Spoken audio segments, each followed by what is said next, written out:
City, no medical care, no contact with the outside world. I stared into the fire, watching the flames dance. Maybe they didn't have a choice. Everyone looked at me. What if something happened to them? I continued. What if they tried to leave but couldn't? You're talking about them being held against their will, Emma said. By who? I didn't answer. I didn't have one. We set up a watch rotation, 2 people awake at all times. I took the first shift with Sarah. The forest at night was a different creature entirely. The darkness between the trees was absolute, impenetrable even with our high-powered flashlights. The silence was so complete it hurt my ears. No insects, no owls, no rustling of nocturnal animals. Just silence, vast and suffocating.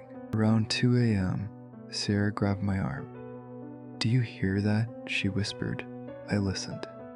At first, there was nothing. Then I caught it a sound, distant but unmistakable. Singing. It was faint, ethereal, barely more than a whisper on the wind.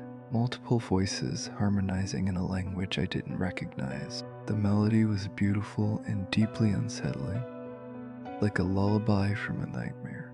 Where is it coming from?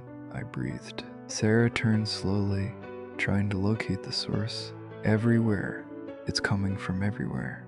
The singing continued for maybe 3 minutes, then faded away, leaving the silence somehow deeper than before. Neither of us slept after that. At first light, we broke camp. The plan was to reach the clearing, do a quick reconnaissance, and start heading back. Get out before nightfall. The last 2 miles were brutal. The forest had become a maze of fallen trees, thick undergrowth and terrain that seemed designed to slow us down. We had to rope down a steep ravine, cross a stream that wasn't on any map, and navigate through a section of woods so dense we had to use machetes. And then we found the markers. They were stones, stacked in careful cairns, forming a rough circle about 100 yards in diameter. Each cairn was precisely 3 feet high. The stones balanced with impossible precision. "This is a boundary," Sarah said.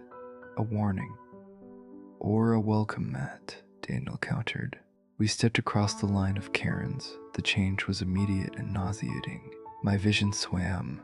The ground seemed to tilt beneath my feet. Time itself felt wrong, stretched and compressed simultaneously.